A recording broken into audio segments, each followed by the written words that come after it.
Hi friends, ಎಲ್ಲರೂ ಹೇಗಿದ್ದೀರಾ? ಇವತ್ತಿನ ವಿಡಿಯೋ ತುಂಬ ಇಂಟ್ರೆಸ್ಟಿಂಗ್ ಆಗಿರೋದ್ರಿಂದ ದಯವಿಟ್ಟು ಶೇರ್ ಮಾಡಿ, ಸಬ್ಸ್ಕ್ರೈಬ್ ಮಾಡಿ, ಪಕ್ಕದಲ್ಲಿರುವ ಬೆಲ್ ಐಕನ್ನ ಪ್ರೆಸ್ ಮಾಡಿ. ಮತ್ತು ಯಾರು ನಮ್ಮ ಚಾನಲ್ ನೋಡ್ತಾ ಇದ್ದೀರಾ ಫಸ್ಟ್ ಟೈಮ್, ಸಬ್ಸ್ಕ್ರೈಬ್ ಮಾಡೋದನ್ನು ಮರಿಬೇಡಿ. ನಿಮಗೆ ವಿಡಿಯೋ ಇಷ್ಟ ಆಗ್ತಾ ಇದೆ ಅನಿಸಿದರೆ ದಯವಿಟ್ಟು. ಈಗ ನಾನು ಹೇಳುವ ಪ್ರತಿ ಪದ ಕೂಡ ಜೀವನವನ್ನು ಬದಲಾಯಿಸಬಹುದು. ಸಾಲದ ಬಾಧೆಯಿಂದ ಕಂಗಾಲಾಗಿ ದುಡಿದು ಎಲ್ಲವೂ ಕೂಡ ಬರೀ ಸಾಲನೇ ಉಳ್ಕೊಂಡಿದೆ. ಅಷ್ಟೆಲ್ಲ ದುಡಿದ್ರೂ ಕೂಡ ಯಾವತ್ತೂ ಹಣ ಉಳಿಯೋದೇ ಇಲ್ಲ, ಬರೀ ಖರ್ಚು ಕಡಿಮೆ ಆಗೋದೇ ಇಲ್ಲ, ಉದ್ದಕ್ಕೂ ಬರೀ ಸಾಲನೇ ಉಳಿಯುತ್ತೆ. ಇಂತಹ ಸಂಕಷ್ಟದ ಕಾಲದಲ್ಲಿ ನಮ್ಮ ಪೂರ್ವಜರು ತಂತ್ರಶಾಸ್ತ್ರವನ್ನು ರೂಪಿಸಿದ್ದಾರೆ. ಈ ಒಂದು ಬಲವಾದ ಒಂದು ಉಪಾಯ ಇದೆ, ಅದೇ ನಿಂಬೆಹಣ್ಣಿನ ಉಪಾಯ. ಇದು ಕೇವಲ ನಿಂಬೆಹಣ್ಣು ಮಾತ್ರ ಅಲ್ಲ, ನಿಮ್ಮ ಹಣದ ತೊಂದರೆಗಳ ಜಾಡನ್ನು ಬದಲಾಯಿಸಬಲ್ಲ ಶಕ್ತಿ ಅಂತ ಹೇಳ್ಬೋದು. ಪ್ರತಿದಿನವ ಈ ಉಪಾಯ ಮಾಡೋದ್ರಿಂದ ಏನೇ ಮಾಡಲಿ ನಂಬಿಕೆಯಿಂದ ಮಾಡಬೇಕು. ಜೀವನದಲ್ಲಿ ಹೊಸ ಬೆಳಕನ್ನು ನೀವು ಕಾಣಬಹುದು. ಈ ಉಪಾಯವನ್ನು ಮಾಡುವ ಸೂಕ್ತ ಸಮಯ ಯಾವುದು ಅನ್ನೋದನ್ನು ನೋಡೋದಾದರೆ, ಇದನ್ನು ಶುಕ್ರವಾರ, ಸೋಮವಾರ, ಅಮಾವಾಸ್ಯೆ, ಹುಣ್ಣಿಮೆ ಅಥವಾ ಗುರು ಪೌರ್ಣಿಮೆ ಅಂತ ಬರುತ್ತಲ್ಲ, ಆ ದಿನ ಈ ಪ್ರಯೋಗ ಅತ್ಯಂತ ಫಲಕಾರಿಯಾಗಿರುತ್ತೆ. ಈ ದಿನಗಳಲ್ಲಿ ವಾತಾವರಣದಲ್ಲಿಯ ಶಕ್ತಿಗಳು ಡಬಲ್ ಆಗಿರುತ್ತೆ. ಬೆಳಿಗ್ಗೆ ಸ್ನಾನ ಮಾಡಿ ಶುದ್ಧ ಬಟ್ಟೆ ತೊಟ್ಟು ಮನೆಯನ್ನು ಸ್ವಚ್ಛವಾಗಿ ಇಟ್ಕೊಳ್ಬೇಕು. ಈ ಉಪಾಯವನ್ನು ಮಾಡುವಾಗ ಮನಸ್ಸು ನಿಶ್ಚಲವಾಗಿರಬೇಕು. ಯಾವುದೇ ಅಶುದ್ಧತೆ ಅಥವಾ ಕೋಪ, ಹೆದರಿಕೆ ಭಾವನೆ ಏನೂ ಇರಬಾರ್ದು. ಇನ್ನು ಹೇಗೆ ಮಾಡೋದು ಅಂತಂದರೆ, ಒಂದು ಹಸಿರು ನಿಂಬೆಹಣ್ಣ ತಗೋಬೇಕು. ಎಲ್ಲೋ ಅಲ್ಲ, ಹಸಿರು ಗ್ರೀನ್ ತಗೋಬೇಕು. ಅದು ಫ್ರೆಶ್ ಆಗಿರಬೇಕು. ನಾವು ಬಾಗಿಲನ್ನು ಮುಚ್ಕೋಬೇಕು. ಎಡಬದಿಯ ಕೈಯಲ್ಲಿ ನಿಂಬೆಹಣ್ಣ ಹಿಡಿದುಕೊಂಡು ತಲೆಯ ಮೇಲೆ 3 ಬಾರಿ ನಿವಾಳಿಸ್ಕೋಬೇಕು.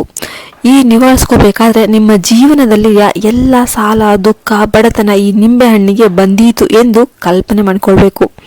ನಂತರ ಈ ನಿಂಬೆಹಣ್ಣನ್ನು ಒಂದು ಲೋಹದ ಒಂದು ತಟ್ಟೆಯಲ್ಲಿ ಇಡಬೇಕು. ಅದರ ಮೇಲೆ ತುಪ್ಪ ಅಥವಾ ತೆಂಗಿನ ಎಣ್ಣೆ ಹಾಕಿ ಕರ್ಪೂರವನ್ನು ಹಚ್ಚಿ ಈ ವೇಳೆ ಒಂದು ಶಕ್ತಿ ಮಂತ್ರವನ್ನು ನೀವು ಹೇಳಬೇಕು. ಓಂ ಶ್ರೀ ಋಣ ವಿನಾಶಾಯ ನಮಃ ಅಂತ. ಈ ಮಂತ್ರವನ್ನು ಕನಿಷ್ಠ 21 ಬಾರಿ ಹೇಳಬೇಕು. ಈ ಒತ್ತಿಸಿದ ನಿಂಬೆಹಣ್ಣು ಸುಟ್ಟು ಬೂದಿಯಾದ ನಂತರ ಅದನ್ನು ಮನೆಯ ಹೊರಗಡೆ ಇರುವ ಒಂದು ಮರದ ಕೆಳಗೆ ಅಥವಾ ಯಾರು ತುಳಿದ ಇರೋ ಜಾಗದಕ್ಕೆ ಹಾಕಿ ಬಂದ್ಬಿಡಬೇಕು. ಅದನ್ನು ಯಾವುದೇ ಕಾರಣಕ್ಕೂ ಮನೆಯಲ್ಲಿ ಇಟ್ಕೋಬಾರದು. ಈ ಉಪಾಯವನ್ನು ಹೀಗೆ ಮುಂದುವರಿಸ್ತಾ ಹೋಗಬೇಕು. 7 ದಿನ ಅಥವಾ 11 ದಿನ ಮಾಡಬೇಕು. ಪ್ರತಿದಿನ ಒಂದೇ ಸಮಯದಲ್ಲಿ ಮಾಡೋದು ಉತ್ತಮ. ಟೈಮ್ ಚೇಂಜ್ ಮಾಡಬಾರ್ದು. ಈ ಉಪಾಯದ ವೇಳೆ ಮಾಂಸಾಹಾರ, ಮದ್ಯಪಾನ, ಕೋಪ ಇವ್ಯಾವೂ ಇರಬಾರ್ದು. ಇವೆಲ್ಲ ದೂರ ಇರಬೇಕು. ಶುದ್ಧ ಸಂಯಮ ಪಾಲನೆ ಮಾಡಬೇಕು. ಏಕೆಂದರೆ ಇದು ಶಕ್ತಿಶಾಲಿ ಉಪಾಯ, ಶುದ್ಧ ಮನಸ್ಸಿಗೆ ಮಾತ್ರ ಪ್ರತಿಕ್ರಿಯಿಸುತ್ತೆ. ಈ ಉಪಾಯದ ಇನ್ನೊಂದು ಬದಲಾಯಿಸುವ ರೂಪ ಏನಂದರೆ, ಅಮಾವಾಸ್ಯೆ ರಾತ್ರಿ 12 ಗಂಟೆಗೆ ನಿಂಬೆಹಣ್ಣಿಗೆ ಸುತ್ತ ಕಪ್ಪು ದಾರ ಹಾಕಬೇಕು. ಅದರ ಒಳಗೆ ತುಪ್ಪದಿಂದ ದೀಪ ಹಚ್ಚಿ ಮನೆಯ ಬಾಗಿಲಿಗೆ ಇಡೋದು. ಈ ವಿಧಾನ ತಂತ್ರ ಆಕರ್ಷಣ ತಂತ್ರ ಅಂತ ತುಂಬಾನೇ ಪ್ರಸಿದ್ಧಿ. ಇದು ಮನೆಯಲ್ಲಿರುವ ದಾರಿದ್ರ್ಯ ಶಕ್ತಿಯನ್ನೆಲ್ಲ ತೊಡೆದು ಹಾಕುತ್ತೆ. ಹಣದ ಒಂದು ಚಕ್ರವನ್ನು ಬದಲಾಯಿಸುತ್ತೆ. ಇದಲ್ಲದೆ ನಿಂಬೆಹಣ್ಣಿನ ಮೂಲಕ ಸಾಲ ತಡೆಯುವ ಯಂತ್ರ ಕೂಡ ರೂಪಿಸಬಹುದು. ಒಂದು ಚಿನ್ನದ ಬಣ್ಣದ ಲಕೋಟೆಯಲ್ಲಿ ಒಂದು ಹಣ್ಣಿನ ಪುಡಿ ಅಥವಾ ತುಳಸಿ ಎಲೆ ಮತ್ತು ಗಂಧ ಹಾಕಿ ಮನೆಯ ನೈಋತ್ಯ ಮೂಲೆಯಲ್ಲಿ ಇಡಬೇಕು. ಈ ಎಲ್ಲ ಸೇರಿಸಿ ನೈಋತ್ಯ ಮೂಲೆಯಲ್ಲಿ ನಾವು ಇಡಬೇಕು. ಈ ನೈಋತ್ಯ ಮೂಲೆ ಏನಿದೆ, ಇದು ಬಡತನದ ಒಂದು ಕೇಂದ್ರ. ಇಲ್ಲಿ ಶಕ್ತಿ ಮಾಡಿದರೆ ಸಾಲದ ಶಕ್ತಿ ಕುಗ್ಗುತ್ತಾ ಹೋಗುತ್ತೆ. ಈ ಉಪಾಯದ ಜೊತೆಗೆ ಪ್ರತಿದಿನ ಸಂಜೆ 6 ಗಂಟೆಗೆ ಶ್ರೀ ಸೂಕ್ತ, ಅಮ್ಮನವರ ಒಂದು ಲಕ್ಷ್ಮೀ ಅಷ್ಟೋತ್ತರ ಶತನಾಮಾವಳಿ ಪಠಿಸಿದರೆ ಹೆಚ್ಚು ಲಾಭ ಆಗುತ್ತೆ. ಹಣ ಸೆಳೆದುಕೊಳ್ಳುತ್ತೆ. ನಿಂಬೆಹಣ್ಣು ಉಪಾಯದ ಮತ್ತೊಂದು ಆವೃತ್ತಿ ಇನ್ನೇನೆಂದರೆ, ನಿಂಬೆಹಣ್ಣಿನ ರಸವನ್ನು ಮನೆ ಬಾಗಿಲಿಗೆ ಸೀಮೆ ಎಣ್ಣೆಯೊಂದಿಗೆ ಹಾಕಬೇಕು. ಅದರಲ್ಲಿ ದೀಪ ಹಚ್ಚಬೇಕು. ಈ ದೀಪ ದಾರಿದ್ರ್ಯವನ್ನು ಅಳಿಸುವ ಒಂದು ಅಗ್ನಿ ಶುದ್ಧೀಕರಣ ತಂತ್ರ ಅಂತ ಪರಿಗಣಿಸಲಾಗಿದೆ. ಮನೆಯ ಒಳಗೆ ಹಣದ ತಡೆ ಇರುವ ಸೂಚನೆ ಅಂತಂದರೆ, ಸುಳ್ಳು, ಖರ್ಚು ಸಾಮಾನುಗಳು ನಿರ್ದಿಷ್ಟ ಸ್ಥಾನದಲ್ಲಿ ಇಲ್ಲದಿರೋದು, ದ್ವಾರದ ಬಳಿ ಕಸದ ದಿಂಡು, ಅಶುದ್ಧ ಬಟ್ಟೆ ಇವುಗಳು ಮನೆಯಲ್ಲಿ ಹಣದ ಪ್ರವಾಹವನ್ನು ತಡೆಯುತ್ತೆ. ಈ ಎಲ್ಲದಕ್ಕೂ ನಿಂಬೆಹಣ್ಣು ಉಪಾಯ ಒಂದು ಶಕ್ತಿಶಾಲಿ ಪರಿಹಾರ ಅಂತೂ ಈ ಪರಿಹಾರ ತಂತ್ರದಲ್ಲಿ ಹೇಳಿದೆ. ಇದರ ಜೊತೆಗೆ ಒಂದು ಲೆಮನ್ ಸಿಂಪಲ್ ಪ್ರಾಯೋಗಿಕ ಮಾಡಬಹುದು. ಪ್ರತಿದಿನ ರಾತ್ರಿ ಮಲಗೋದಕ್ಕಿಂತ ಮುಂಚೆ ನಿಂಬೆಹಣ್ಣನ್ನು ಕೊನೆಯ ಬಾರಿಗೆ ತಲೆಯ ಮೇಲೆ ನಿವಾಳಿಸ್ಕೊಂಡ್ಬಿಟ್ಟು ಪಕ್ಕದಲ್ಲಿ ಒಂದು ಬಟ್ಲಲ್ಲಿ ಇಡಬೇಕು. ಬೆಳಿಗ್ಗೆ ಅದು ಕಪ್ಪಾಗಿದ್ರೆ ನಿಶ್ಚಿತವಾಗಿಯೂ ದೋಷ ನಿಮ್ಮಿಂದ ದೂರ ಆಗಿದೆ ಅಂತ ಅರ್ಥ. ಇದೇ ಶಕ್ತಿಯ ಒಂದು ಚಿಹ್ನೆ. ಇದನ್ನು ಹಳೆಯ ಕಾಲದ ಗ್ರಂಥಗಳು, ತಂತ್ರಶಾಸ್ತ್ರಗಳು ಮತ್ತು ಜನಪದ ನಂಬಿಕೆಗಳು ಸಹ ಘೋಷಣೆ ಮಾಡಿ ಹೇಳ್ತವೆ. ನೀವೆಲ್ಲ ದೊಡ್ಡವರು ಹೇಳಿದ್ದನ್ನು ಕೇಳಿರ್ತೀರ.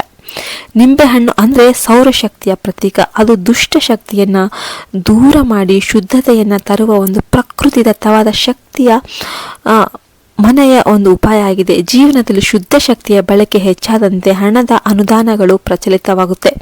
ಸಾಲ ತೀರಿಸಿಕೊಳ್ಳಲು ಲೆಮನ್ ಉಪಾಯದ ಜೊತೆಗೆ ನೀವು ಇನ್ನೂ ಕೆಲವೊಂದು ನಿಯಮಗಳನ್ನು ಪಾಲಿಸಬೇಕು. ಮೊದಲನೆಯದಾಗಿ, ಯಾರಿಗೂ ಸಾಲ ಕೊಡುವುದನ್ನು ಈ ಉಪಾಯದ ಸಂದರ್ಭದಲ್ಲಿ ತಪ್ಪಿಸಿ. ಇನ್ನು ಎರಡನೇದಾಗಿ, ಯಾವುದೇ ಹೊಸ ಸಾಲ ತಗೋಬಾರ್ದು. ಇನ್ನು ಮೂರನೇದಾಗಿ, ಪ್ರತಿದಿನ ಶುದ್ಧವಾಗಿ ಶ್ರದ್ಧೆಯಿಂದ ಹೂವಿನಲ್ಲಿರುವ ನಿಂಬೆಹಣ್ಣಿಗೆ ಪಂಚಾಮೃತ ಅಭಿಷೇಕ ಮಾಡಿ ನಂತರ ಈ ಉಪಾಯ ಮಾಡಿ. ಇದು ಶಕ್ತಿ ಡಬಲ್ ಆಗುತ್ತೆ. ಇನ್ನು ನಾಲ್ಕನೆಯದು ಯಾವುದಂದರೆ, ಉಪಾಯದ ನಂತರ ಒಂದು ಬಾರಿ ಅಷ್ಟಲಕ್ಷ್ಮಿ ಹೋಮ ಅಥವಾ ಕುಬೇರ ಹೋಮ ಮಾಡುವುದು ತುಂಬ ಒಳ್ಳೆಯದು. ಇವೆಲ್ಲವನ್ನು ಪಾಲಿಸಿದರೆ ನಿಮ್ಮ ಜೀವನದಲ್ಲಿ ಹಣದ ವ್ಯವಹಾರ ಶುದ್ಧ ಆಗುತ್ತೆ. ಆಕಸ್ಮಿಕ ಹಣದ ಲಾಭ, ಶುದ್ಧತೆ, ಹೊಸ ಕೆಲಸದ ಅವಕಾಶಗಳು, ವ್ಯವಹಾರದ ಬೆಳವಣಿಗೆ ಇತ್ಯಾದಿಗಳು ಕೂಡ ನಡೆಯುತ್ತೆ. ಸಾಲವನ್ನು ತೀರಿಸೋದ್ರಲ್ಲಿ ಅಡ್ಡಿಯಾದ ದುಷ್ಟಶಕ್ತಿಗಳನ್ನು ಈ ನಿಂಬೆಹಣ್ಣಿನ ಉಪಾಯ ಸಂಪೂರ್ಣವಾಗಿ ಕರಗಿ ಹಾಕುತ್ತೆ. ಈ ಥರ ಒಂದು ನಂಬಿಕೆ ಶತಶತಮಾನಗಳಿಂದ ನಡೆದುಕೊಂಡು ಬಂದಿದೆ. ಈ ನಂಬಿಕೆಗೆ ಸಾಕ್ಷಿಯಾಗಿ ಸಾವಿರಾರು ಜನರು ಈ ಉಪಾಯದಿಂದ ಅವರ ಜೀವನದಲ್ಲಿ ಬೆಳಕು ಕಂಡಿದ್ದಾರೆ. ಇನ್ನು ನಿಮಗೂ ಸಾಲ, ಬಡತನ, ಹಣದ ಹಿಂಜಾರಿಕೆ ಏನಾದರೂ ಇದ್ದರೆ ಈ ಉಪಾಯವನ್ನು, ಈ ತಂತ್ರವನ್ನು ಮಾಡಿ ನೋಡಿ. ಏನೇ ಮಾಡಿದ್ರೂ ನಂಬಿಕೆಯಿಂದ ಮಾಡಬೇಕು. ಹಾಗಾದರೆ ಮಾತ್ರ ಫಲ ಕೊಡೋದು, ಇಲ್ಲಾಂದರೆ ಕೊಡೋದಿಲ್ಲ. ನಿಮ್ಮ ಮನಸ್ಸಿನಲ್ಲಿ ಶುದ್ಧತೆ ಇದ್ದರೆ ಉಪಾಯದ ಶಕ್ತಿ ನಿಮಗೆ ಪೂರ್ಣವಾಗಿ ಅನುಕೂಲವಾಗುತ್ತೆ. ಶ್ರದ್ಧೆಯಿಂದ ಮಾಡಿದ ಪ್ರತಿಯೊಂದು ನಿಂಬೆಹಣ್ಣಿನ ಸುತ್ತು ನಿಮ್ಮ ಸಾಲದ ಚಕ್ರವ್ಯೂಹವನ್ನು ನಾಶ ಮಾಡುತ್ತೆ. ಅಂತಿಮವಾಗಿ ಈ ಲೆಮನ್ ಉಪಾಯವು ನಿಮಗೆ ಹಣದ ಆಶೀರ್ವಾದ ಮಾತ್ರವಲ್ಲ, ಮನಸ್ಸಿನ ಶಾಂತಿ ಕೂಡ ದಾರಿ ಮಾಡಿಕೊಡುತ್ತೆ. ಪ್ರತಿದಿನವೂ ಧೈರ್ಯದಿಂದ, ಭಯವಿಲ್ಲ, ಶ್ರದ್ಧೆಯಿಂದ ಈ ಉಪಾಯವನ್ನು ಮಾಡಿ. ಈ ಜೀವನ ನಿಮ್ಮ ಕೈಯಲ್ಲಿದೆ. ಹಣ ನಿಮ್ಮ ಅನುಭವದಲ್ಲಿ ಲಭ್ಯವಾಗಲಿ. ಈ ವಿಡಿಯೋ ನಿಮಗೆ ಇಷ್ಟ ಆಯಿತಾ, ಉಪಯುಕ್ತ ಅನ್ನಿಸಾ, ಕಮೆಂಟ್ ಬಾಕ್ಸಲ್ಲಿ ಹೇಳಿ. ನಿಮ್ಮ ಆ ನಂಬಿಕೆ, ನಿಮ್ಮ ವಿಶ್ವಾಸ, ನಿಮ್ಮ ಪ್ರೀತಿ ಎಲ್ಲವೂ ಕೂಡ ನಮಗೆ ಕೊಟ್ಟಿದ್ದಕ್ಕಾಗಿ ಧನ್ಯವಾದಗಳು. ಯಾರು ಫಸ್ಟ್ ಟೈಮ್ ನೋಡ್ತಿದ್ರ ಅವರು ಸಬ್ಸ್ಕ್ರೈಬ್ ಮಾಡ್ಕೊಳ್ಳಿ, ಪಕ್ಕದಲ್ಲಿರುವ ಬೆಲ್ ಐಕಾನ್ ಪ್ರೆಸ್ ಮಾಡಿ. ದೇವರ ಅನುಗ್ರಹ ಎಲ್ಲರಿಗೂ ಇರಲಿ. ಶ್ರೀ ಮಹಾಲಕ್ಷ್ಮಿ, ಶ್ರೀ ನಾರಾಯಣ ಎಲ್ಲರಿಗೂ ಒಳ್ಳೇದು ಮಾಡಲಿ. ಜೈ ಹಿಂದ್, ಜೈ ಭಾರತ್ ಮಾತೆ. ಸರ್ವೇ ಜನೋ ಸುಖಿನೋ ಭವಂತು. ಹರಿ ಓಂ ತತ್ಸತ್. ಶ್ರೀ ಕಾಳಿಕಾ ದುರ್ಗಾ ಜ್ಯೋತಿಷ್ಯ ಪೀಠಂ, ಪ್ರಧಾನ ತಾಂತ್ರಿಕ್ ಮಂಜುನಾಥ್ ಭಟ್. ನಿಮ್ಮ ಸಮಸ್ಯೆಗಳಾದ ಪ್ರೀತಿ, ಪ್ರೇಮ ವಿಚಾರ, ಇಷ್ಟಪಟ್ಟವರು ನಿಮ್ಮಂತಾಗಲು, ಸ್ತ್ರೀ ಪುರುಷ ವಶೀಕರಣ, ಪುರುಷ ವಶೀಕರಣ, ಮಾಟ ಮಂತ್ರ, ವಾಮಾಚಾರ, ಗಂಡ ಹೆಂಡತಿ ಕಿರಿಕಿರಿ, ಗಂಡನ ಪರಸ್ತ್ರೀ ಸಹವಾಸ ಬಿಡಿಸಲು, ಮದುವೆಯಲ್ಲಿ ತೊಂದರೆ, ಸಂತಾನದಲ್ಲಿ ತೊಂದರೆ, ಅತ್ತೆ ಸೊಸೆ ಜಗಳ, ಅಣ್ಣ ತಮ್ಮಂದಿರ ಕಲಹ, ಡೈವೋರ್ಸ್ ಪ್ರಾಬ್ಲಮ್, ಕೋರ್ಟು ಕಚೇರಿ ವಿಚಾರ, ಇನ್ನು ನಿಮ್ಮ ಯಾವುದೇ ಸಮಸ್ಯೆಗಳಿದ್ದರೂ ಚಿಂತಿಸಬೇಡಿ. ಕೇರಳ, ಕೊಳ್ಳೇಗಾಲ ಹಾಗೂ ಕೋಲ್ಕತ್ತಾ ಕಾಳಿಯ ವಿಶಿಷ್ಟ ಪೂಜಾ ಶಕ್ತಿಗಳ ಮೂಲಕ 100% ಪರಿಹಾರ ಮತ್ತು ಉತ್ತಮ ಮಾರ್ಗದರ್ಶನ ನೀಡುತ್ತಾರೆ. ಹಿಂದೆ ಕರೆ ಮಾಡಿ 9591362444 9591362444.